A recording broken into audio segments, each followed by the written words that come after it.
So hello everyone, welcome to the new lecture. अब हम सबसे पहले पढ़ेंगे क्वांटिटेटिव टूल्स।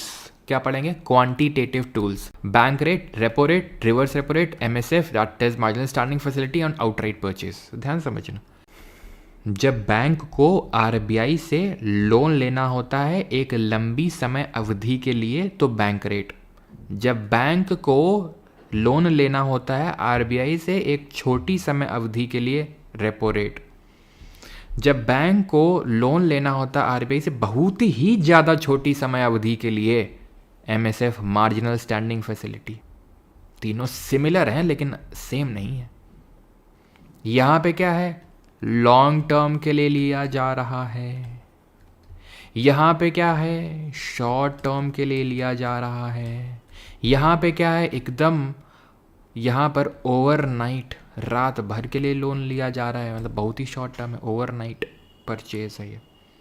अगर ओवरनाइट परचेज तुमसे पूछ ले और एमएसएफ ऑप्शन में ना हो तो रेपो मार देना, ठीक है? रेपो होगा ऑप्शन में। बस क्या यही अंतर है ना? बैंक रेट में जब लिया जाता है, बैंक रेट में बैंक लोन लेती हैं आरबीआई से तो कौनो कोलेट्रल नहीं होता है। कोलेट्रल क्या होता है? गिरवी। कुछ गिरवी नहीं रखना होता है बैंकों को, यहाँ पे रखना होता है कोलेट्रल। क्या रखना होता है कोलेट्रल? गिरवी। जैसे हम बैंक से लोन लेने जाते हैं हम लोग, तो हम प्रॉपर्टी को लोन में रख देते हैं, कुछ हमारे पास और फिक्स्ड एसेट है, गोल्ड वगैरह है, उसको लोन पे रख देते हैं। ये क्या रखता है? ये गवर्नमेंट सिक्योरिटी को लोन में रखता है, कोलेट्रल में रखता है लोन लेते वक्त।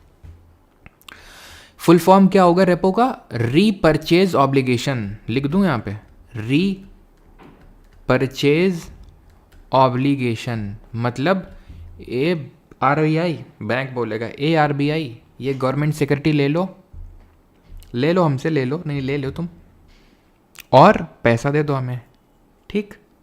क्लियर? और हम इनको रीपरचेज कर लेंगे, दोबारा के खरीद लेंगे, और जितने का डिफरेंस होगा, मतलब हम तुमसे ज़्यादा में देंगे तुमको, कम में खरीदेंगे, तो जो इतना एक्स्ट्रा तुम्हारा वो तुम्हारा ब्याज हो जाएगा, वही तुम्हारा ब्याज हो जाएगा। Repurchase obligation. किस चीज़ का रीपरचेज? गवर्नमेंट सिक्योरिटी का। मतलब कि अगर कल को बैंक लोन वापस नहीं देता है आरबीआई को, जो वो ले गया था पैसे नहीं देता है, तो आरबीआई क्या कर सकता है? उस कोलेट्रल को, उस गवर्नमेंट सिक्योरिटी को जाके मार्केट में सेल कर सकता है, पैसा ले सकता है। बैंक रेट में तो कुछ नहीं है, कोलेट्रल लिखा रखा ही नहीं है कुछ। तो बैंक रेट में जो रेट मिलता, जिस रेट ऑफ इंटरेस्ट पे आरबीआई लोन देता है वो ज़्यादा होता है as compare to repo rate, क्योंकि वहाँ कोई कोलेट्रल नहीं था। फिर रिवर्स रेपो मतलब आरबीआई लोन लेने जाता है क्या बैंक के पास? नहीं। अब सोचो तुम, हम लोग बैंक के पास लोन लेने जाते हैं, बैंक हमारे पास लोन लेने क्या है? ये भैया रोहित भैया लोन दे दो, एचडीएफसी बैंक है, रोहित भैया लोन दे दो, थोड़ा सा हो गया क्या आपके 10,000 रुपये? कभी होगा ऐसा? नहीं, ये तो उल्टी गंगा बहना हो गया। तो रिवर्स रेपो का मतलब क्या है? रिवर्स रेपो का मतलब है कि जब आरबीआई बैंक को ज़्यादा इंटरेस्ट रेट ऑफर करे कि हे बैंक, तुम कहाँ लोगों को लोन दे रहे हो, वो लोग तुमसे लोन ले लेंगे, फिर वापस नहीं आएंगे, फिर तुमको वसूली भाई का रोल प्ले करना पड़ेगा, वसूली करने जाना पड़ेगा तुमको। तो इधर आओ मेरे पास, तो मेरे पे तो भरोसा है ना तुमको कि मैं तो तुम्हें दे ही दूंगा लौटा के, तो लाओ मेरे पास पैसे रखो और मैं तुम्हें उनसे ज़्यादा रेट ऑफ इंटरेस्ट दूंगा। ऐसा आरबीआई ने क्यों किया, ये जानेंगे हम अगले एपिसोड में, ठीक है? अभी के लिए एमएसएफ समझते हैं। एमएसएफ है मार्जिनल स्टैंडिंग फैसिलिटी। ओवरनाइट क्यों इतनी रात में ज़रूरत पड़ गई, कि क्या रात में ऐसा हो गया? तो रात में एक्चुअल में क्या होता है कि इनको सीआरआर वगैरह भी मेंटेन करके रखना पड़ता है, जैसे, या फिर कहीं और इमरजेंसी पड़ सकती है। मैं एक एग्जांपल दे रहा हूँ, कैश रिजर्व रेशियो की एक बहुत शॉर्ट टर्म ज़रूरत पड़ गई कैश की, क्योंकि इनको सीआर मेंटेन करना होता है। मान लो आरबीआई आया, ये लड़के, ये बैंक एचडीएफसी, इधर आओ, सीआरआर तुम्हारा कितना है, मेंटेन है कि नहीं है? मालिक नहीं है, पेनल्टी पड़ जाएगी, उस पर पेनल्टी पड़ जाएगी। तो उस पेनल्टी से बचने के लिए ओवरनाइट लैंडिंग भी कर लेता है, ठीक है? एग्जाम एक बस ये एक एस्पेक्ट है, ठीक है? तो इसमें क्या करना होता है आपको, इसमें ये एक स्पेशल फीचर है जहाँ आप एसएलआर कोटा की गवर्नमेंट सिक्योरिटी को भी लोन पे रख सकते हो, ठीक है? एसएलआर कोटा की जो गवर्नमेंट सिक्योरिटीज को लोन पे रख सकते हो, और ये सिर्फ शेड्यूल्ड जो कमर्शियल बैंक होती हैं शेड्यूल्ड कमर्शियल बैंक वही इस फैसिलिटी को अवेल कर सकती हैं। ये वो बैंक होती हैं जो schedule 2 of RBI act of 1934 में मैंशनड हैं। आउटराइट परचेज सर जी क्या होता है? क्या होता है बता दें क्या होता है? इसको जो है स्टेरिलाइजेशन बोलते हैं। स्टेरिलाइजेशन, यहाँ पे गवर्नमेंट सिक्योरिटी की सेलिंग और बाइंग होती है, या तो खरीद या बेच होती है। क्यों?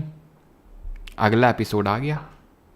देखो भैया, मॉनेटरी पॉलिसी टूल ये हैं, इनका इस्तेमाल करती है आरबीआई। कब? जब उसको लगता है कि इन मनी सप्लाई इंक्रीज करनी इकोनॉमी में, मनी सप्लाई डिक्रीज करनी इकोनॉमी में, इन्फ्लेशन बहुत ज़्यादा हो गया है। इन्फ्लेशन हो ही नहीं रहा है क्योंकि इन्फ्लेशन इज़ लाइक नमक। इन्फ्लेशन इज़ लाइक नमक। वो नमक जो पड़ गया ज़्यादा तो दिक्कत, ना पड़ा तो दिक्कत, थोड़ा सा चाहिए, क्योंकि वो क्या है, डिमांड पैदा करता है। वो डिमांड पैदा करता है। जैसे एग्जाम्पल के तौर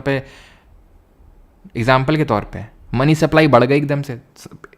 इमेजिन करना, मनी सप्लाई बढ़ गई, तुम्हारे हाथ में ज़्यादा पैसा आ गया, तुम ज़्यादा डिमांड करोगे, हैं? जिससे तुम कर रहे हो डिमांड, मान लो टी शर्ट वाले के पास गए, टमाटर वाले के पास गए, डिमांड करोगे, जो जो जो जो, जो क्या कर रहा है, मैन्युफैक्चर कर रहा है, वो बोलेगा डिमांड ज़्यादा आ रही है, प्रोड्यूस करो, फैक्ट्री में प्रोड्यूस करो, ज़्यादा करो।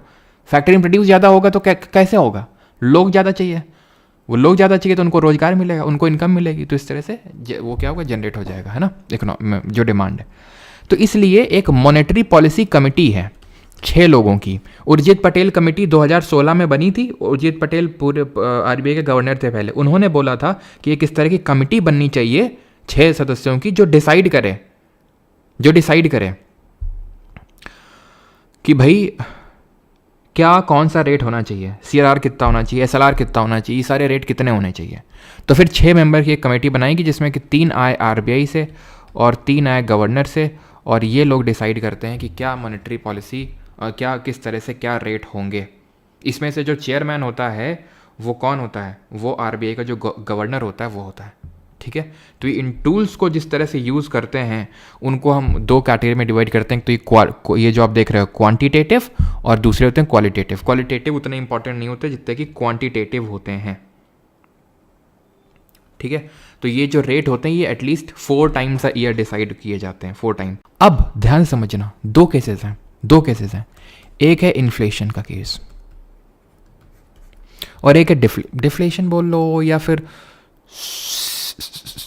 Stagnant economy.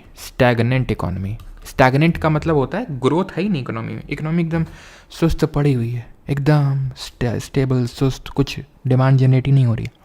इन्फ्लेशन का मतलब पता है क्या होता है? लोगों के पास ज़्यादा पैसा। ये तुम्हें फील करना होगा। इकोनॉमिक्स इज अबाउट फील नहीं कर पाओगे तो हम बता रहे हैं, समझ नहीं आएगा। इन्फ्लेशन में तुम्हें फील करना होगा, बहुत पैसा हो रहा है, कहाँ पैसा है? बहुत पैसा है। अरे कहाँ पैसा है? अरे बहुत पैसा है। अब बहुत पैसा है तो उस पैसे को खींचना पड़ेगा उसको। किसको? आरबीआई को। वो कैसे खींचेगी? इन सबको बढ़ा देगी। किसको? Bank rate, repo rate, reverse repo rate, MSF, सबको बढ़ा देगी। और सीआरआर, एसएलआर वो भी बढ़ा देगी, सबको बढ़ा देगी। तो क्या होगा उससे? क्या होगा समझो। मान लो सीआरआर एसआरआर बढ़ गया तो मतलब आरबीआई क्या कर रही थी, मान लो कि 100 रुपये आया बैंक के पास, पहले बोल रही थी 5% है सीआरआर, मतलब 95 रुपये तुम दे सकते हो। एसएलआर भूल जाओ, सीआरआर 95 रुपये तुम चढ़ा सकते हो। अब बोला आरबीआई, पहले 5% था ना सीआरआर, अब 20% है, यानी कि तुम 100 में 20 रुपये पहले हमें दे दो कैश के, अब 80 रुपये चढ़ाओ। अब तुम 80 रुपये लोन में चढ़ाओगे, यानी कि अब मार्केट में 80 रुपये जाएगा मात्र। लोगों के हाथ में पैसा कम हो गया। जैसे मैंने सीआरआर बढ़ाया, ऐसे ही सेम कॉन्सेप्ट तुम लगाओ एसएलआर में। बैंक रेट समझाता हूँ, रेपो रेट, एमएसएफ अपने आप समझ में आ जाएगा। एग्जाम्पल के तौर पे ये बैंक रेट है, ठीक है, क्या हो गया ये बैंक रेट है। अब बैंक रेट में क्या हो रहा है कि आरबीआई से लोन लेने जा रहे हैं लोग, बैंक लोग, ठीक है। आरबीआई ने बोला कि हम पहले तुम्हें 6% पर लोन दे रहे थे, अब 12% में देंगे। तो बैंक हिचकिचाएगा आरबीआई से पैसा लेने में। जब बैंक के पास पैसा नहीं होगा तो वो तुमको भी कैसे पैसा देगा? तो वो भी बोलेगा कि भाई हम तुम्हें पहले 9% पे दे रहे थे, अब हम 18% पे देंगे, क्योंकि हमारे पास भी पैसा नहीं। जब आपके पास पैसा नहीं है तो क्या हुआ? मनी सप्लाई कंट्रोल हो गई, इन्फ्लेशन कंट्रोल हो गया। ऐसे ही बोल सकता हूँ एमएसएफ में भी आउटराइट परचेज छोड़ दो, तुम आउटराइट परचेज छोड़ दो, वो आखिर में पढ़ाएंगे, ठीक है। रिवर्स रेपो CRR को बढ़ाना है, SLR को बढ़ाना है, बैंक रेट को बढ़ाना है, रेपो रेट को बढ़ाना है, रिवर्स रेपो को भी बढ़ाना है। सर ये तो इसका रिवर्स है, अगर इसको बढ़ाना होगा तो इसको घटाना होगा। ना ना ना ना ना। रिवर्स रेपो का मतलब क्या था? रिवर्स रेपो का मतलब ये था कि RBI बोल रहा था बैंक से, हे बैंक तुम कहाँ पैसा दे रहे हो उधर पे, इधर लाओ पैसा अपना, हम तुम्हें देंगे। कितना कितना वो तुम लोग दे देते तुमको? मालिक 9% दे देते हैं, हम 11% दे देंगे, और 11% ऊपर से सेफ्टी भी है पैसे की, यहाँ पे तुम्हारा पूरा सेफ है, कुछ NPA वगैरह नहीं होगा। अब RBI बोले 11 नहीं, सुनो इधर बैंक 14% देंगे। बैंक बोलेगा लोग ए चलो निकलो, पहली फुर्सत में निकलो, हम तो RBI को देंगे अपना पूरा पैसा। तो क्या हुआ? रिवर्स रेपो रेट बढ़ाया ना RBI ने, तो उससे क्या हुआ? बैंक ने तुम्हें कम लोन दिया, हम लोगों को कम लोन दिया, लोगों को कम लोन दिया, कंट्रोल में आ गया इन्फ्लेशन। तो इस तरह की जो मॉनेटरी पॉलिसी होती है उसको बोलते हैं हॉकिश, डियर या टाइट मॉनेटरी पॉलिसी, या इनको हम बोल देते हैं कॉन्ट्रैक्शनरी मॉनेटरी पॉलिसी। कॉन्ट्रैक्ट कर दिया मनी सप्लाई को, स्टैगनेंट जब है, डिमांड जनरेट करनी है, घटा दो इनको, CRR, SLR, bank rate, repo rate, reverse repo घटा दो, उल्टा कर दो। और ऐसी पॉलिसी को बोल देते हैं डॉविश मॉनेटरी पॉलिसी, या फिर एक्सपेंशनरी। वो कॉन्ट्रैक्शनरी थी, एक्सपेंशनरी मॉनेटरी पॉलिसी है। आउटराइट परचेज में क्या करना होता है? आउटराइट परचेज में गवर्नमेंट सिक्योरिटी की सेलिंग बाइंग करनी होती है, इसको स्टेबलाइजेशन बोलता है। अब अगर इन्फ्लेशन है तो सेलिंग करनी होगी या बाइंग करनी होगी? इन्फ्लेशन है तो गवर्नमेंट सिक्योरिटी की क्या करनी होगी? सेलिंग करनी होगी। लोगों को बोलना होगा ये लोग गवर्नमेंट सिक्योरिटी लो, पैसा दो इधर पे, पैसा लाओ लाओ लाओ, ये गवर्नमेंट सिक्योरिटी लो, अच्छा रेट मिलेगा तुमको, स्टैगनेंट पड़ी हुई है, गवर्नमेंट सिक्योरिटी बाई करेगी RBI। लाओ गवर्नमेंट सिक्योरिटी दो, पैसा लो, खर्च करो, इसको उड़ाओ, डिमांड जनरेट करो। समझ में आई चीज़? क्वालिटेटिव कुछ नहीं है, ठीक है? क्वांटिटेटिव में बस दिमाग चाहिए था, क्वालिटेटिव में कुछ नहीं। क्वालिटी डिटरमाइन करता है, इसके 4 चीज़ें होती हैं। बस तुमसे पूछेगा इसमें से कौन सा क्वालिटेटिव है, बस, और ज़्यादा कुछ नहीं पूछेगा इसमें। तो माइक्रो फाइनेंस इंस्टीट्यूशंस क्या होते हैं? तो उसके लिए पहले हम जो है RBI को समझते हैं। RBI क्या होता है? Reserve bank of India. Reserve bank of India जो है ये कब स्टैब्लिश हुआ था? पहली बात तो ये स्टैब्लिश हुआ था, एक कमीशन बना था जिसको बोलते हैं हिल्टन यंग कमीशन। 1926 में कमीशन बना था, आयोग बना था, उसके रिकमेंडेशन पे RBI को बनाया गया था। कब बनाया गया था RBI को? 1 अप्रैल 1935, 1 अप्रैल 1935 को बनाया गया था इसको, ठीक है? इसके दिन राष्ट्रीयकरण हुआ। राष्ट्रीयकरण का मतलब ये होता है, नेशनलाइजेशन का मतलब ये होता है कि गवर्नमेंट अपनी शेयर होल्डिंग उसमें ले ले। तो इसको गवर्नमेंट के अंडर में आ गया ये कब? 1948, 1948 में एक्ट पास हुआ था, लेकिन ये एनफोर्स हुआ था 1 जनवरी 1949 में, ठीक है? एक्ट का पास हुआ था 48 में। इसको जो है हम बैंक ऑफ बैंक्स के नाम से जानते हैं, ठीक है? बैंक ऑफ बड़ौदा नहीं, बैंक ऑफ बड़ौदा में खातो खुलवायो क्यों?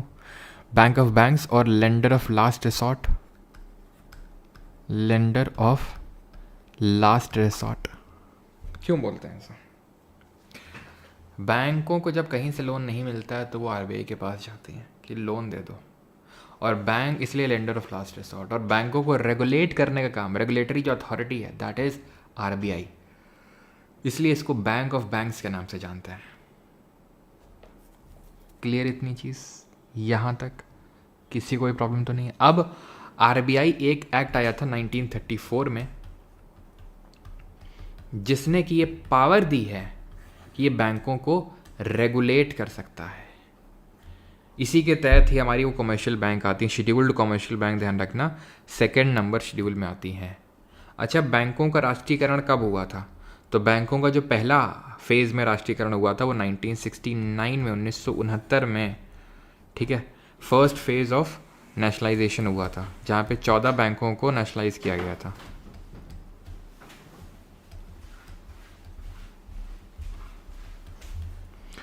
और जो सेकेंड फेज़ ऑफ नेशनलाइजेशन हुआ था वो 1980 में हुआ था, 1980 में, जहाँ पे 6 सेट ऑफ बैंक्स को नेशनलाइज किया गया था 1980 में, 1980 में। तो ये चीज़ पता होनी चाहिए कि पहला फेज़ कब हुआ था और दूसरा फेज़ कब हुआ था, ठीक है? क्लियर? ओके। तो यहाँ से एक तरह से RBI का जन्म होता है। अच्छा, SBI का जन्म कब होता है? तो ध्यान रखना पहले बैंक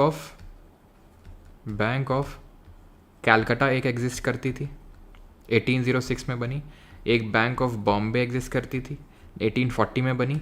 एक बैंक ऑफ मद्रास एग्जिस्ट करती थी, ये आपका आई थिंक 1843 में बनी थी। इन तीनों को मिला के इन तीनों को मर्ज करके 1921 में 1921 में इंपीरियल बैंक ऑफ इंडिया बनाया गया, imperial bank of India. Then बाद में 1955 में यही इंपीरियल बैंक ऑफ इंडिया बन गया अपना लंच वाला bank SBI, that is state bank of India. इतनी चीज़ क्लियर सभी को कि किस तरह से RBI बना, और RBI जो है बाकी बैंकों को रेगुलेट करने की इसके पास पावर है, चाहे वो बैंक्स हो चाहे अदर फाइनेंशियल इंस्टीट्यूशंस हो, जिसमें कि माइक्रो फाइनेंस इंस्टीट्यूशंस भी आ जाते हैं। ठीक है, माइक्रो फाइनेंस इंस्टीट्यूशंस क्या होते हैं? जो माइक्रो फाइनेंस एक्टिविटीज़ में इन्वॉल्व होते हैं। माइक्रो फाइनेंस एक्टिविटीज़ क्या होती हैं? जो छोटा लोन, छोटा क्रेडिट, ये सब जो डील करती हैं उसको माइक्रो लेंडिंग वगैरह बोलते हैं, जो कि माइक्रो फाइनेंस के तहत आते हैं। ठीक है, माइक्रो फाइनेंस यही होता है जो छोटी लेंडिंग होती है, छोटा सारे चीज़ें होते हैं। इससे होता क्या है? इससे फाइनेंशियल इंक्लूजन हो जाता है। ये फाइनेंशियल इंक्लूजन क्या चीज़ होती है, इसका क्या फ़ायदा होता है? वित्तीय समावेश इसको हिंदी में बोलते हैं। फाइनेंशियल इंक्लूजन से होता ये है कि जो भी बैंकिंग एक्टिविटी हैं वो नीचे तबके ऑफ सोसाइटी तक पहुंच पाती हैं। औरतें हो गई, गरीब लोग हो गए, फार्मर्स हो गए, ये वल्नरेबल सेक्शन ऑफ सोसाइटी है। इनके पास मान लो कि गांव के लोग हैं, बेचारों के पास कोई बैंक अकाउंट ही नहीं है, तो लोन कहाँ से लेंगे? कुछ अगर उनको कुछ काम धंधा डालना है तो कहाँ से लोन लेंगे? उनको पता ही नहीं, उनके पास तो बैंक अकाउंट ही नहीं है। तो ये सारी चीज़ें करके माइक्रो लेंडिंग एक्टिविटीज़ करके, माइक्रो फाइनेंस इंस्टीट्यूशंस स्टैब्लिश करके RBI जो है फाइनेंशियल इंक्लूजन को या फिर गवर्नमेंट फाइनेंशियल इंक्लूजन को प्रमोट कर रही है। एक चीज़ ध्यान रखना, अभी जो चीज़ में हम लोग पढ़ रहे थे, इसको बोलते हैं मॉनेटरी पॉलिसी। जो भी हम बोल रहे थे इन्फ्लेशन हो गया तो ये बढ़ा दो, स्टैग्नेंट है तो ये घटा दो, monetary policy. What is fiscal policy? Fiscal policy क्या होती है? जो काम गवर्नमेंट यही काम करे, दैट इज इन्फ्लेशन को कंट्रोल करना, ये सब काम अगर गवर्नमेंट ऑफ इंडिया करे तो उसको फिस्कल पॉलिसी बोलते हैं। एग्जाम्पल के तौर पे अगर लोगों के पास बहुत पैसा है और उस पैसे को गवर्नमेंट को खींचना है तो टैक्स बढ़ा देगी, लेकिन टैक्स बढ़ाने की शक्ति RBI के पास तो नहीं है, भारत सरकार के पास है, तो फिस्कल पॉलिसी में आएगा। या पैसा लोगों को बांटना है तो गवर्नमेंट सब्सिडी दे देगी, गवर्नमेंट ट्रांसफ़र पेमेंट्स मारेगी। हाँ, 1000 रुपये लाडली बहना योजना, वो सब योजना, ये सब में पैसे बांटेगी। तो ये क्या है ये गवर्नमेंट कर रही है ना, तो ये फिस्कल पॉलिसी का पार्ट होगा। गवर्नमेंट MSP, न्यूनतम समर्थक मूल्य, MSP मिनिमम सपोर्ट प्राइस, जो CACP commission on agriculture cost and prices decide करता है, वो बढ़ा दे। मतलब वो बढ़ा के लोगों को ज़्यादा पैसा देना चाहता है, जो हमारे किसान भाई हैं उनको। ठीक है, तो वो क्या है, ये सब गवर्नमेंट करती है, तो उसको फिस्कल पॉलिसी बोलते हैं, ध्यान रखिएगा। ठीक है, क्लियर थी चीज़?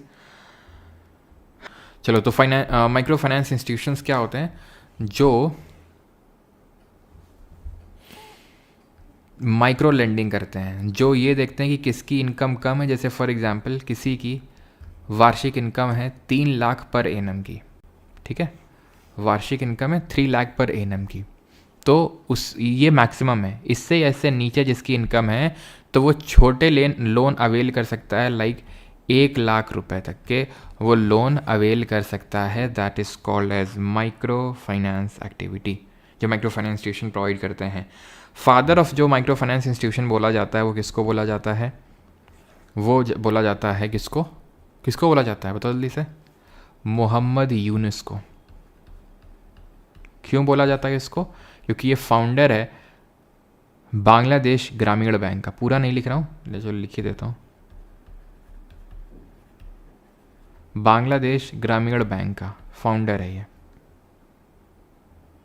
ठीक है, इसीलिए इसको father of micro finance institution बोलते हैं।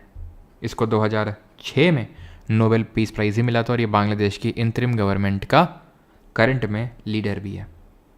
ठीक है, इसी को मेन वो माना जाता है रिस्पॉन्सिबल कूप करवाने के लिए वहाँ पे। अगर कुछ इंस्टीट्यूशंस की बात करें, अच्छा भारत में पहला कौन सा था? तो भारत में पहला जो माइक्रो फाइनेंस इंस्टीट्यूशन था, फिर पहला सेल्फ हेल्प ग्रुप था, बिकॉज जो SHG होते हैं सेल्फ हेल्प ग्रुप एक तरह के माइक्रो फाइनेंस इंस्टीट्यूशन होते हैं। तो ये सेवा था, सेवा stands for self employed women's association. ये 1974 में बना था अहमदाबाद में। ठीक ठीक है। SHG कुछ लोगों का ग्रुप होता है 10 से 20 लोगों का, ठीक है, उसको सेल्फ हेल्प ग्रुप बोलते हैं। एक ऐसी तरह से JLG होता है, जॉइंट लायबिलिटी ग्रुप, वो 4 से 10 लोगों का होता है वो, ठीक है। क्लियर इतनी चीज़। बाकी फाइनेंशियल इंस्टीट्यूशन में अगर बात करेंगे तो नॉन बैंकिंग फाइनेंशियल कंपनीज होती हैं, NBFCs। ये NBFCs क्या होती हैं? They can not accept demand deposit, यानी कि ये डिमांड डिपॉजिट एक्सेप्ट नहीं कर सकती हैं। एंड सेकेंडली, इनको कोई भी CRR और SLR मेंटेन नहीं करना पड़ता है। क्लियर इतनी चीज़, ठीक है। ये डिमांड डिपॉजिट एक तो एक्सेप्ट नहीं कर सकते हैं, प्लस इन्हें कोई CRR और SLR मेंटेन नहीं करना पड़ता है, ठीक है। ये NBFCs होते हैं। इन्हीं NBFC के तहत ही कुछ माइक्रो फाइनेंस इंस्टीट्यूशन होता है। और ध्यान रखना, रेगुलेट सबको RBI ही करेगा, रेगुलेट सबको RBI ही करेगा, बट ये रजिस्टर्ड होते हैं, they are registered under companies act of जो 1956 का है, कंपनीज एक्ट है, उसके तहत रजिस्टर्ड होते हैं, ठीक है। NBFC MFI भी होते हैं जिनको स्टैब्लिश किया गया था मालेगाम कमेटी के रिकमेंडेशंस पर। मालेगाम कमेटी जो है ये 2010 में बनी थी, उसके सुझावों पे NBFC MFI को स्टैब्लिश किया गया था, ठीक है। 2010 में कमेटी बनी है, देन उसके बाद NBFC MFI को स्टैब्लिश किया गया, जिन पर एक लिमिट रखी गई कि वो 25% of their total asset loan में उठा सकते हैं, ठीक है, 25% ऑफ टोटल एसेट। और आपको क्वालिफाई करने के लिए आप 75% ऑफ टोटल एसेट आपके माइक्रो फाइनेंस के फॉर्म में होने चाहिए, छोटे लोन के फॉर्म में होने चाहिए 75%, और 25% ऑफ टोटल एसेट का आपको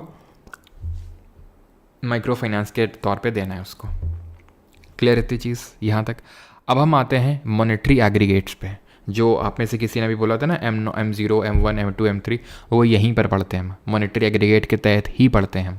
तो चलिए पढ़ते हैं, ठीक है। मॉनेटरी एग्रीगेट क्या होते हैं, जैसे कि सबसे पहले उसके लिए तो हमें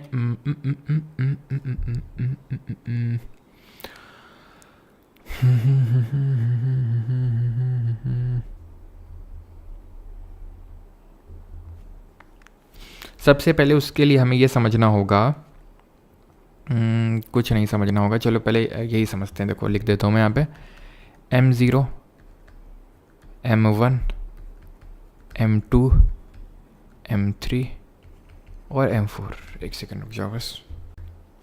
currency in circulation plus deposits with RBI, ठीक है। Currency in circulation with deposits with RBI। अभी करेंसी इन सर्कुलेशन है क्या? जो करेंसी सर्कुलेशन में सिंपल, जैसे कि हम लोगों के पास पैसा है, हम लोग के पास पैसा पड़ा हुआ है, हम लोग पैसा रखते हैं, खर्च करते हैं, वो सब सर्कुलेशन में है।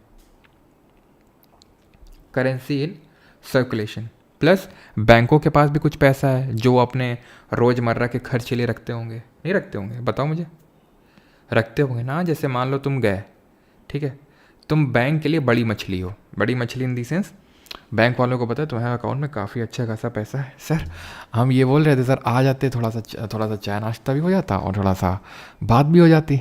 गए तुम, ए छोटू सर के लिए चाय लेके आओ, बिस्किट लेके आओ, चिप्स लेके आओ जरा। सर ये बोल रहे थे एक नई स्कीम आई थी, जीवन ज्योति लोन ले लो योजना, जीवन ज्योति थोड़ा पैसा इधर भी डाल दो योजना, समझ रहे हो? तो वो स्कीम चपकाने के लिए तुमको कुछ तो करना पड़ेगा। तो चिप्स का पैसा क्या बैंक मैनेजर तुम्हें अपनी जेब से देगा? तो कुछ ऐसा वॉल्ट कैश रखना पड़ता है। वॉल्ट मतलब ऐसा कैश जो डेली के यूज़ के लिए, खर्चे के लिए वो रखता हो, दैट इज़ वॉल्ट कैश, उसको बोलते हैं करेंसी इन सर्कुलेशन, ठीक है। अब डिपॉजिट विद RBI की अगर बात करूं तो जो बैंक के दो तरह के डिपॉजिट होते हैं। एक तो बैंक वाले जो डिपॉजिट करते हैं RBI के पास, दूसरा जो गवर्नमेंट से डिपॉजिट करते हैं। तो इसमें हम बैंकर्स डिपॉजिट रखते हैं विद RBI। क्या? बैंकर्स डिपॉजिट, जो बैंक डिपॉजिट करती हैं, ठीक है, bankers deposits with RBI। M1 क्या होता है? M1 करेंसी इन सर्कुलेशन दो तरह की थी ना, करेंसी इन सर्कुलेशन दो तरह की थी। एक तो लोगों के पास जो पैसा है और एक जो बैंक के पास है चाय पानी करवाने के लिए।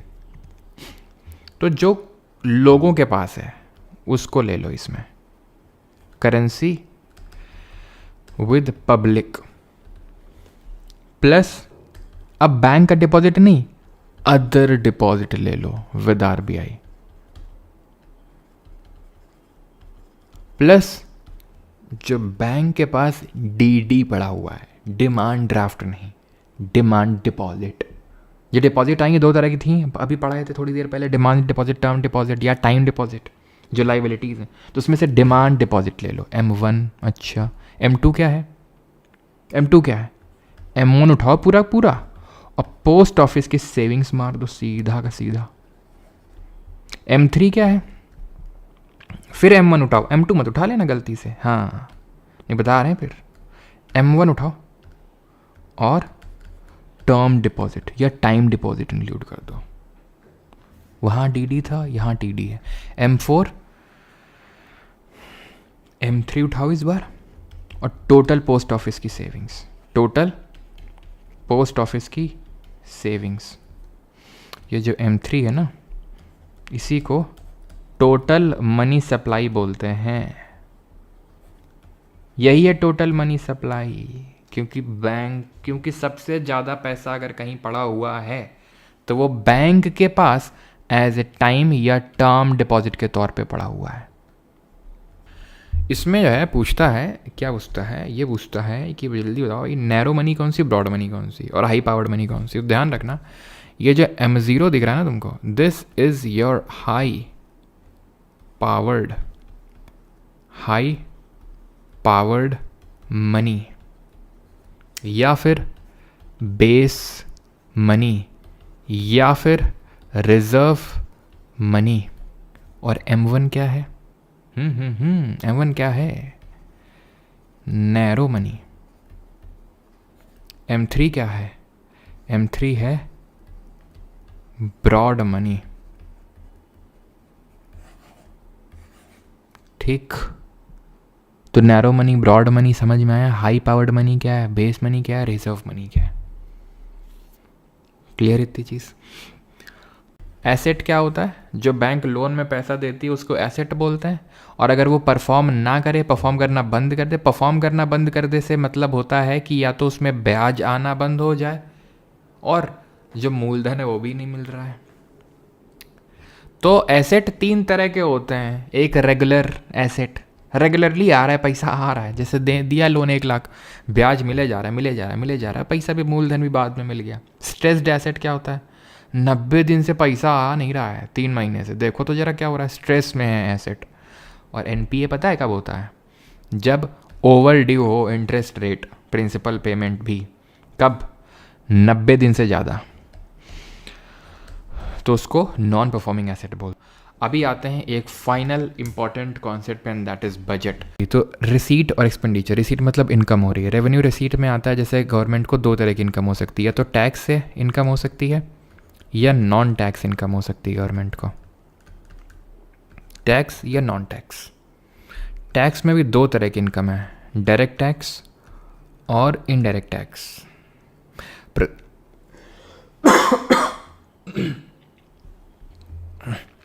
प्रत्यक्ष कर या फिर अप्रत्यक्ष कर, ठीक है। नॉन टैक्स इनकम में क्या आता है? जैसे गवर्नमेंट ने लोन लिया तो उस पर ब्याज भरेगी गवर्नमेंट। ये गवर्नमेंट को इनकम हो रही है, ब्याज की इनकम हो रही है। गवर्नमेंट कुछ टोल वगैरह पे जो पैसा कलेक्ट कर रही है वो यहाँ पे आएगा। गवर्नमेंट को डिविडेंड मिल रहे हैं। डिविडेंड मतलब कि कोई, जैसे फॉर एग्जांपल किसी उसमें शेयर होल्डिंग है गवर्नमेंट की, पब्लिक सेक्टर अंडरटेकिंग है, तो उससे क्या मिलेगा उसको? उसको इनकम होगी। तो जो इनकम होगी वो यहाँ आएगी, वो टैक्स की तो पैसा है नहीं। रेवेन्यू एक्सपेंडिचर में आता है आपका, जैसे फॉर एग्जांपल सैलरी जो गवर्नमेंट को देनी होती, सैलरी वेजेस गवर्नमेंट एम्प्लॉयज़ को देने होते हैं, जो गवर्नमेंट को ग्रांट देने होते हैं, अनुदान देने होते हैं, ठीक है। सैलरी हो गया, वेजेस हो गया, ग्रांट हो गया, ये आपके रेवेन्यू एक्सपेंडिचर का पार्ट होते हैं। पेंशन हो गया, ठीक है। कैपिटल के हेड की अगर बात करेंगे, कैपिटल रिसीट और कैपिटल एक्सपेंडिचर। कैपिटल रिसीट में यानी इनकम किस तरह की हो रही है यहाँ पे, अभी वो सब आपको समझ में आ जाएगा, रुक जाइए, ठीक है। तो कैपिटल रिसीट में जो बहुत ही फ्रीक्वेंट नहीं है पेमेंट, जैसे कि गवर्नमेंट अगर लोन ले रही है तो बहुत रोज़ रोज़ तो लोन लेती नहीं है, लेकिन रोज़ रोज़ ब्याज ज़रूर भरना पड़ता है, ठीक है, तो अगर ब्याज भी भर रही है तो खर्चा हो रहा है, लोन लिया था ब्याज भरना पड़ रहा है, एक्सपेंडिचर, लोन दिया था ब्याज मिल रहा है तो रसीट। कैपिटल रसीट में लोन लिया है या फिर डिसइन्वेस्टमेंट किया है, विनिवेश किया है, लोन हो गया, डिसइन्वेस्टमेंट हो गया, दिस इज कैपिटल रसीट। और कैपिटल एक्सपेंडिचर में लोन का रीपेमेंट कर दिया, ठीक है, या लोन ग्रांट किया है, दोनों में अंतर है। मैंने लोन तुम्हें दिया, लोन ग्रांट किया, मैंने कभी लोन लिया था उसको मैंने रीपे कर दिया, दैट इज़ लोन रीपेमेंट। ठीक है, यहाँ लिख देता हूँ ढंग से, दोनों में अंतर है। ठीक है, लोन रीपे कर देना और लोन देना किसी को। इसमें क्या हो रहा है, इसमें हमने एक एसेट की सेल कर दी। डिसइन्वेस्टमेंट का मतलब होता है कि मैंने अपनी कोई शेयर होल्डिंग बेच दी, गवर्नमेंट ने किसी पब्लिक सेक्टर अंडरटेकिंग से नहीं, उसने अपने एसेट को बेच दी, अपनी पूंजी को कम कर दिया। लोन लेके उसने अपनी लायबिलिटी को, अपनी देयता को बढ़ा लिया। एक्सपेंडिचर की जब बात करते हैं तो लोन रीपे कर दिया, लायबिलिटी को कम कर लिया। लोन ग्रांट कर दिया मतलब एसेट एक गेन कर लिया, एक एसेट बना लिया जिसमें उसको ब्याज मिलता रहेगा। तो यहाँ एसेट कम हो रहा है, लायबिलिटी बढ़ रही है, लायबिलिटी कम हो रही है, एसेट बढ़ रहा है, लेकिन यहाँ पे एसेट और लायबिलिटी से कोई लेना देना नहीं होता है। ये चीज़ ध्यान रखिएगा। क्लियर यहाँ तक? किसी को कोई प्रॉब्लम? अब ये एक बजट का पार्ट है, ओके, ठीक है। अब 3 तरह का बजट हो सकता है, या तो बैलेंस्ड, या तो सरप्लस, और या फिर डेफिसिट। बैलेंस्ड का मतलब होता है जहाँ पर खर्चे और इनकम, दैट इज़ रेसीट, वो बराबर होते हैं। सरप्लस का मतलब होता है रेसीट, जहाँ पर इनकम ज़्यादा होती है एक्सपेंडिचर से। और डेफिसिट का मतलब होता है जहाँ खर्चे ज़्यादा होते हैं इनकम से, दैट इज़ डेफिसिट बजट। तो बैलेंस्ड, सरप्लस और डेफिसिट बजट क्या होते हैं, समझ आ गई बात आपको? कि बैलेंस्ड मतलब जहाँ पे खर्चे बराबर है इनकम के, सरप्लस जहाँ पर इनकम ज़्यादा है खर्चों से, डेफिसिट जहाँ पर खर्चे ज़्यादा इनकम से। टैक्स पे आते हैं। अभी मैंने टैक्स की चर्चा करी थी यहाँ पे, रसीट में, रेवेन्यू रसीट में टैक्स का पैसा आ रहा है। तो 2 तरह का टैक्स है, डायरेक्ट टैक्स और इनडायरेक्ट टैक्स। डायरेक्ट टैक्स वो होता है which is directly payable to government, directly payable to government. इसको आप पास ऑन नहीं कर सकते हैं, it can be passed on, can be passed on to someone else. Indirect tax, अप्रत्यक्ष कर। प्रत्यक्ष कर की बात करेंगे, अगर डायरेक्ट टैक्स की बात करेंगे तो इसके एग्जाम्पल, और ये प्रोग्रेसिव नेचर का होता है, ध्यान रखना। प्रोग्रेसिव का मतलब होता है कि जैसे जैसे आपका इनकम बढ़ेगा आपका टैक्स रेट भी बढ़ेगा। ये प्रोपोर्शनल नेचर का होता है, चाहे जितनी इनकम हो जाए सब पे सेम पड़ेगा। जीएसटी एग्जाम्पल के तौर पे, आप कहीं भी कोई भी सामान खरीदते हो, एक टी शर्ट खरीदो जाके, जीएसटी जितना भी होगा, चाहे तुम गरीब हो अमीर हो, जीएसटी तो सबको उतना ही देना पड़ेगा ना। तुम मेरा कोर्स खरीदते हो जितने लोग, तो क्या ऐसा होता है क्या कि इनकम के हिसाब से तुम लोग का वो लगता है कि नहीं ये इनकम कम है तो 1000 रुपये, ज़्यादा है तो 1500 रुपये? ऐसा तो होता नहीं, सबको एक प्राइस पे करना पड़ता है इर्रेस्पेक्टिव ऑफ आपकी इनकम कितनी है। क्यों? आप जीएसटी पे कर रहे हैं। तो एग्जाम्पल की जब बात करेंगे तो डायरेक्ट टैक्स में आएगा आपका वेल्थ टैक्स, आपका आएगा इनकम टैक्स, आपका आएगा गिफ्ट टैक्स। इनडायरेक्ट में पहले बहुत टैक्सेस होते थे, उनको उन सब की जगह एक कॉमन टैक्स कर दिया गया, GST, goods and services tax, excise duty, customs duty, ये सब होते हैं इनडायरेक्ट टैक्सेस। ठीक है, wealth tax, income tax, gift tax, GST, excise duty, customs duty, सब इनडायरेक्ट टैक्स होते हैं। अब इनमें से जिनमें बहुत ज़्यादा इनकम नहीं होती गवर्नमेंट को, तो सिर्फ नाम के टैक्स हैं, जैसे वेल्थ टैक्स और गिफ्ट टैक्स। तो इनको इसीलिए पेपर टैक्स बोल दिया जाता है। पेपर टैक्स वो टैक्स होता है जिनमें उतना ज़्यादा गवर्नमेंट को कलेक्शन नहीं हो पाता है। ठीक, ये जो फैक्ट बता रहा हूँ ये पहले TCS ज़्यादा पूछता था, नया वेंडर आया तो नहीं ही शायद उतना पूछेगा, क्योंकि वो होता है ना एक जॉनर होता है पूछने का। जैसे TCS ने पूछा तो मतलब ये है कि कभी ना कभी आगे तो पूछेगा किसी न किसी एग्ज़ाम में, वो ये चीज़ है। ठीक है कि वो ये चीज़ है कि जो मार्जिनल टैक्स रेट होती है यहाँ पर वो ज़्यादा होती है एवरेज टैक्स रेट से। ठीक है, अब मैं इस पर समझाऊंगा नहीं, इसको रट्टा मारो जिंदाबाद। ठीक है, क्योंकि मैं उतना डेप्थ में समझा नहीं पाऊंगा यहाँ पे। ठीक है, क्योंकि आने के चांसेस बहुत ज़्यादा नहीं, लेकिन आ गया तो पता होना चाहिए। डायरेक्ट टैक्स की जब मैं बात करता हूँ तो इसके अलावा और भी टैक्स पड़ते हैं, जैसे कि सेस हो गया, जैसे कि सरचार्ज हो गया। ये क्या होते हैं? डायरेक्ट टैक्स ही होते हैं ये। सरचार्ज होता है टैक्स पे टैक्स, मतलब जिनकी इनकम बहुत ज़्यादा होती है, बहुत ज़्यादा मतलब बहुत ज़्यादा, उन पे टैक्स पे भी उनके टैक्स पड़ता है। सेस होता है एक स्पेसिफिक पर्पस के लिए कलेक्ट किया जाता है, एक स्पेसिफिक पर्पस के लिए कलेक्ट किया जाता है सेस। ठीक है, ध्यान रखिएगा इस चीज़ को। कोई भी पर्पस हो सकता है, जैसे कि गवर्नमेंट ने एनवायरनमेंट सेस लगा दिया, एनवायरनमेंट को प्रोटेक्ट करने के लिए। एजुकेशन सेस लगा दिया, एजुकेशन में उस पैसे को स्पेंड किया जाएगा, खर्चा किया जाएगा, उसको बोलते हैं सेस। ठीक है, when it comes to GST, इसको लाया गया था, आप यू शुड नो कि 101 का जो नंबर कॉन्स्टिट्यूशनल अमेंडमेंट था उससे लाया गया था, एंड आर्टिकल नंबर 279A को इंसर्ट किया गया था। कुछ ऐसी चीज़ें होती हैं जिसमें कि GST एग्जेम्प्टेड होता है, जिसमें कि GST ना लग के एक्साइज ड्यूटी लगता है, जैसे लिकर वगैरह, किसी किसी में दोनों लगता है। कृषि कल्याण सेस, बिल्कुल। कॉर्पोरेट टैक्स डायरेक्ट में आएगा ना, बिल्कुल। जो कॉर्पोरेट टैक्स होता है वो डायरेक्ट टैक्स का ही पार्ट होता है, जो कॉर्पोरेट टैक्स होता है वो डायरेक्ट टैक्स का ही पार्ट होता है। ठीक है, ये चीज़ आपको ध्यान रखनी है। कॉर्पोरेट टैक्स मतलब जो बिजनेस हाउसेस को भरना होता है टैक्स, ठीक है, जो बिजनेसेस भरते हैं। पहले कॉर्पोरेट टैक्स नंबर 1 पे आता था, जो गवर्नमेंट को सबसे ज़्यादा इनकम करके देता था, लेकिन आज अगर मैं बात करूं उससे ज़्यादा इनकम टैक्स करके देता है। इनकम टैक्स 19% है, ये रीसेंट बजट का डेटा बता रहा हूँ तुम्हें। कॉर्पोरेट टैक्स 17% है, और GST और अदर टैक्सेस ये 18% है। तो सबसे ज़्यादा इनकम कौन कर रहा है गवर्नमेंट को टैक्स में? टैक्स में इनकम टैक्स कर रहा है। देखो बोरोइंग तो है ही गवर्नमेंट की, टैक्स से भी ज़्यादा, अगर बोरोइंग पे आ जाऊँ तो मैं। लेकिन ये चीज़ है, आपको समझ में आई चीज़? ठीक, टैक्स का सब कुछ। अब यहाँ पे हम डेफिसिट को समझेंगे, समझें डेफिसिट को, लेकिन उससे पहले एक कर्व देखते हैं जिसको बोलते हैं लैफर कर्व। लैफर जी आए, उन्होंने बोला कि जैसे जैसे टैक्स रेट बढ़ाओगे तो वैसे वैसे टैक्स कलेक्शन भी बढ़ेगा आपका।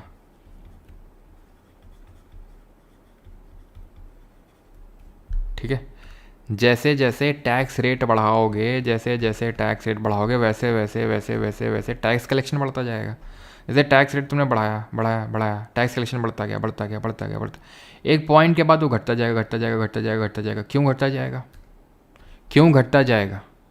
हाँ, क्योंकि क्योंकि कोई पागल थोड़ी ना है कि इतना ज़्यादा टैक्स भरेगा।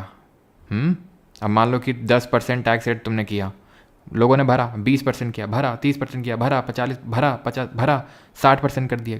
लोग पागल हैं, बोलेंगे सब सरकार को ही देना है, तो हम या तो ब्लैक उससे वो करेंगे, ठीक है, कि भाई हम पैसा बचाएंगे, टैक्स बचाएंगे जैसे तैसे। जैसे वो अभी रेड 2 मूवी आई थी, देखी थी आप लोगों ने? रेड 2। तो हम टैक्स बचाएंगे या तो, ठीक है, या तो हम फिर कमाएंगे ही नहीं, अगर सब सरकार को देना है। If government is our sleeping partner. तो ये लैफर कर्व, जो जिन्होंने ये बोला था कि एक ज़्यादा अगर इंक्रीज़ करोगे टैक्स रेट तो टैक्स कलेक्शन कम भी हो जाएगा, ऐसा नहीं कि इंक्रीज़ करते रहो और वो बढ़ता जाएगा। ये बेल शेप्ड कर्व होता है। कैसा? तो डेफिसिट पे आते हैं। डेफिसिट अभी मैंने बताया, गवर्नमेंट को जब घाटा होता है तो डेफिसिट बजट होता है, जो कि हमेशा ही होता है। बजटरी डेफिसिट है। डेफिसिट कब होता है?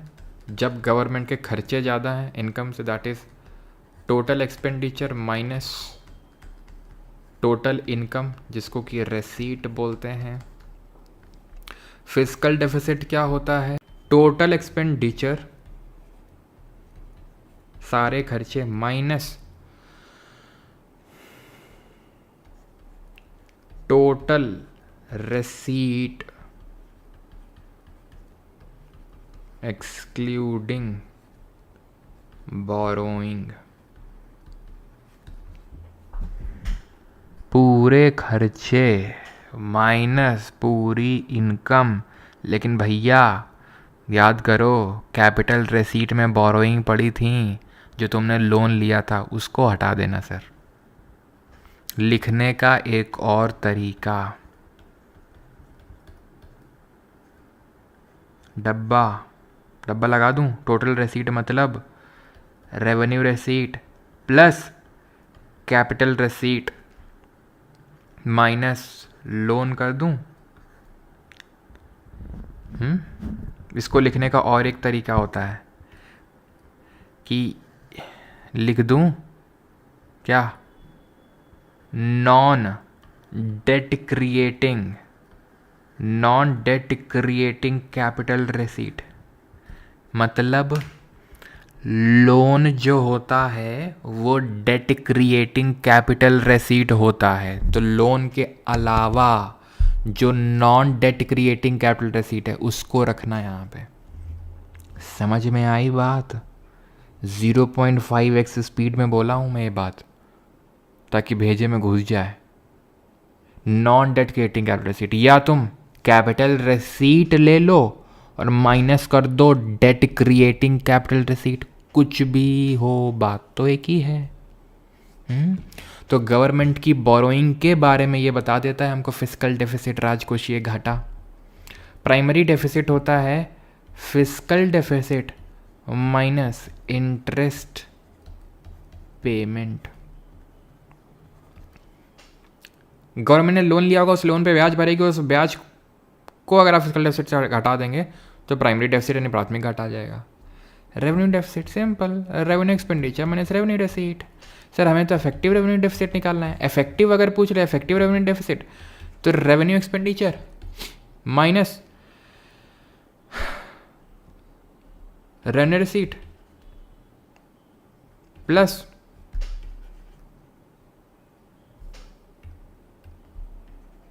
एक सेकेंड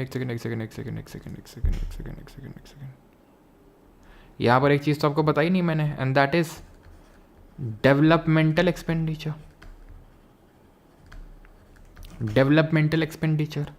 डेवलपमेंटल जैसे इंफ्रास्ट्रक्चर क्रिएट करना। इंफ्रास्ट्रक्चर क्रिएट करके क्या कर रहा है गवर्नमेंट? एसेट क्रिएट कर रहा है, जैसे कि रोड बना रहा है, स्कूल बना रहा है, कॉलेज बना रहा है, तो ये डेवलपमेंटल एक्सपेंडिचर जिससे इंफ्रास्ट्रक्चर का क्रिएशन हो रहा है। तो ऐसा अगर कोई ग्रांट, बिकॉज ग्रांट अगर आप देखो तो यहाँ पर आ रहा था, ये गवर्नमेंट ग्रांट दे रही है जो उसका एक्सपेंडिचर है, खर्चा है, लेकिन वो खर्चा अगर वो खर्चे से अगर कोई डेवलपमेंट हो रहा है, ठीक है, यानी कि ऐसा कोई ग्रांट जिससे कि डेवलपमेंट हो रहा है, दैट इज़ इंफ्रास्ट्रक्चर क्रिएट हो रहा है, उसको जोड़ देते हैं तो वो इफेक्टिव रेवेन्यू डेफिसिट दे देता है। ठीक है, अब आते हैं अपने फाइनल कॉन्सेप्ट पे, and that is micro economics का एक बहुत छोटा सा concept, and that is demand and supply.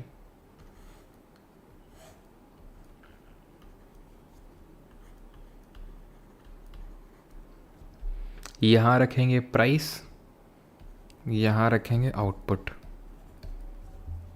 ये डिमांड रखो, ठीक है, डिमांड।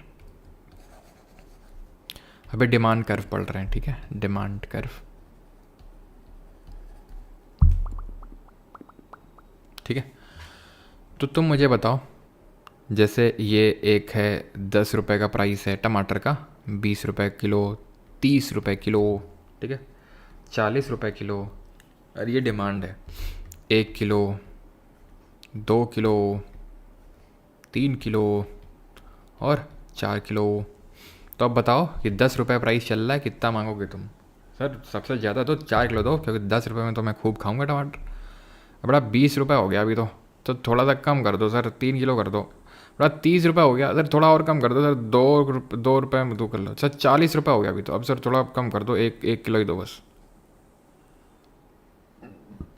ये जो कर्व बना कैसा बना? डाउनवर्ड स्लोपिंग कर्व बना डाउनवर्ड स्लोपिंग कर्व बना। और ये डाउनवर्ड स्लोपिंग मतलब इसकी स्लोप जो है वो नेगेटिव है।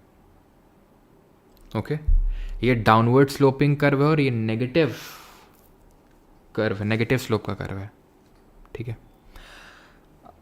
होश मत खोना, मैं बता रहा हूँ, ठीक है, नहीं थपेड़ा पड़ेगा एक जोर का। ये क्या है, ये डिमांड कर्व है, ठीक। अब सप्लाई कर्व भी बता ही देते हैं, फिर थोड़ा समझते हैं क्या मूवमेंट और शिफ्ट होता है। एक सेकंड रुकना, टम टम टम, ठीक है, वही सेम ले लूँ, 10, 20, 30 और 40, 1, 2, 3 और 4। This is price, this is quantity demanded, okay.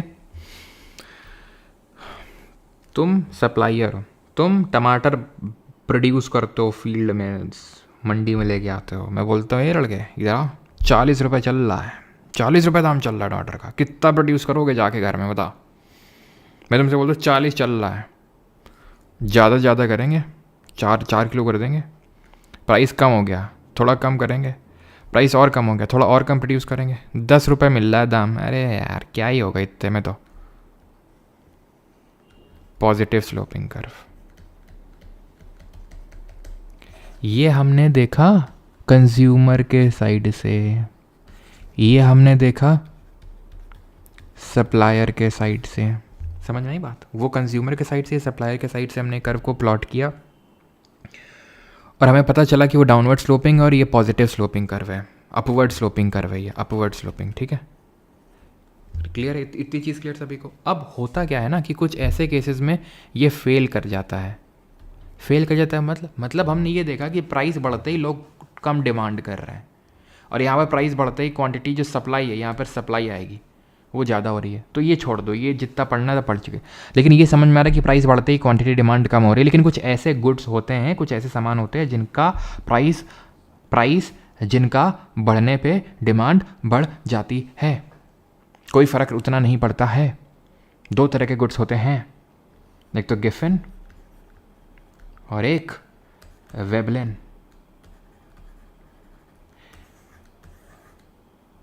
ये होते हैं गुड्स ऑफ नेसेसिटी, ये होते हैं गुड्स ऑफ लग्जरी। आईफोन का तो प्राइस बहुत है, क्यों खरीदते हो? तुम में से कुछ लोग होंगे ऐसे, आईफोन होगा तुम्हारे पास, मेरे पास भी है, कुछ टाइम पहले लिया था। क्यों लिया था? तुमने क्यों लिया? तुम पहले ये बताओ, फिर मैं बताऊंगा मैंने क्यों लिया था। बताओ जल्दी बताओ बेटा, क्यों लिया था तुमने? तो मुझे तुम्हारे कमेंट का इंतज़ार बिल्कुल नहीं, क्योंकि मुझे पता है, ठीक है, चाहे तुम बोलो या ना बोलो, चाहे तुम झूठ बोलो, तुम्हारा एक्चुअल कारण है कि तुम्हें दिखाना है, वो 3 या 2 क्या कैमरे दिखाने तुम्हें, वो आधा कटा हुआ सेव दिखाना, इसके अलावा और कोई कारण नहीं है। मैं बता रहा हूँ कोई कारण नहीं इसके अलावा, मेरा भी कुछ नहीं था। क्या मुझे भी दिखाना था? नहीं, मैंने थोड़ा सा प्रेशर में आके लिया, ज़बरदस्ती मुझे थोपा गया मुझ पर, और मुझे भी लगता था यार लोग इतने पगलाए हुए हैं तो कुछ तो होगा ही, ठीक है, वो तो मुझे पता ही था कि शो ऑफ तो होता ही है, लेकिन कुछ तो हो, कुछ ऐसा कुछ अच्छा भी होगा, मतलब ऐसा तो नहीं है, इतना महंगा है तो कुछ तो होगा। लेकिन फिर जब मैंने लिया, साल भर होने को आया है, लेकिन अभी तक तो सर कुछ मिला नहीं ऐसा जो एंड्रॉयड में नहीं था, इसमें है। हाँ, बहुत सारी चीज़ें थी जो उसमें थी लेकिन इसमें नहीं है।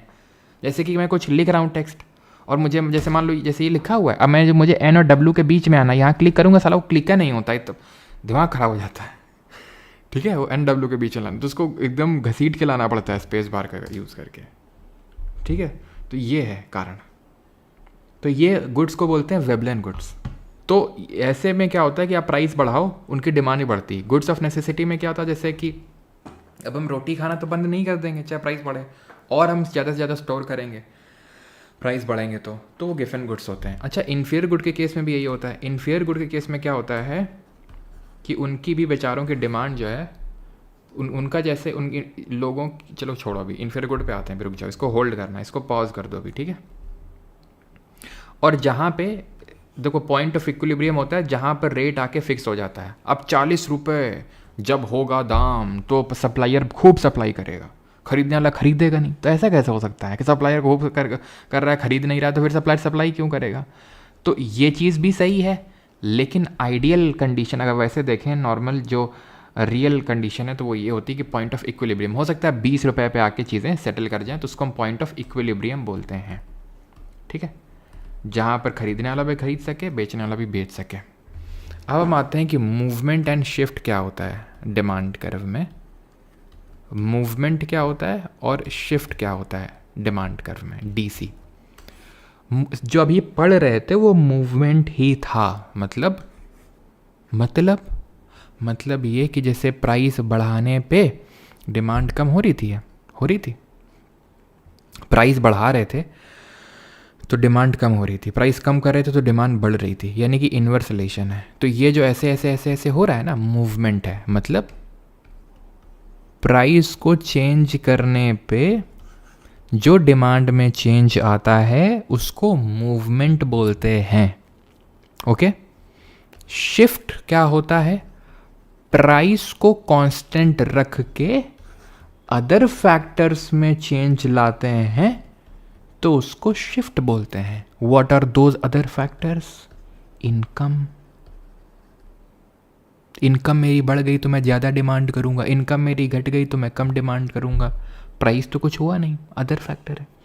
यहीं पर बस मैं थोड़ा तुम्हें ले चलूंगा इनफेयर गुड में। इनफेयर गुड के केस में क्या होता है, लोगों की इनकम बढ़ती है तो कायदे से गुड की डिमांड इंक्रीज होनी चाहिए, होता भी है। लेकिन इनफेयर गुड के केस में नहीं होता है। मान लो अभी तुम हो क्या, अपने मम्मी पापा के जो पॉकेट मनी मिलता है उससे काम चलाते हो, तो उससे ओप्पो वीवो का फ़ोन अफोर्ड कर सकते हो अभी, एमआई का फ़ोन अफोर्ड कर सकते हो। जैसे ही नौकरी लगी नहीं कि तुम्हारा भी ड्रीम था, वो भैया दीदी को देखे थे वो शीशे के सामने खड़े हो के वो आईफोन से फ़ोटो खींचे थे और फिर उसको व्हाट्सएप में डीपी लगाए थे। हम भी लगाएंगे एक दिन, वो 3 कैमरे वाला फ़ोन लेके कैमरे के सामने खड़े होके एक फेक स्माइल देके फ़ोटो डीपी लगाएंगे उसको। अभी तो लगा नहीं सकते हो, क्यों? पैसा नहीं खरीदने का ना वो। और जब हो जाएगा फिर तो तुम्हारी इनकम इंक्रीज़ हुई तो बेचारे ओप्पो वीवो को डिमांड कम हो गई। क्यों? क्योंकि लोग अब लग्जरी गुड की तरफ ट्रांसफ़र होना चाहते हैं। अभी तुम पहनते हो कैंपस का जूता या गोल्ड स्टार का जूता दौड़ते वक्त, फिर तुम पहनोगे एसिक्स का, फिर तुमको लेना है नाइकी, फिर तुमको लेना है एडिडास। तो क्या हुआ, डिमांड घट गई ना फिर गुड की। तो अभी आते हैं अदर फैक्टर पे। तो इनफेयर गुड वाला केस समझ गए कि क्या है इनफेयर गुड वाला केस? इनकम अदर फैक्टर है, ठीक है, इनकम एक फैक्टर है। देन दूसरा फैक्टर क्या है, सब्स्टिट्यूट गुड।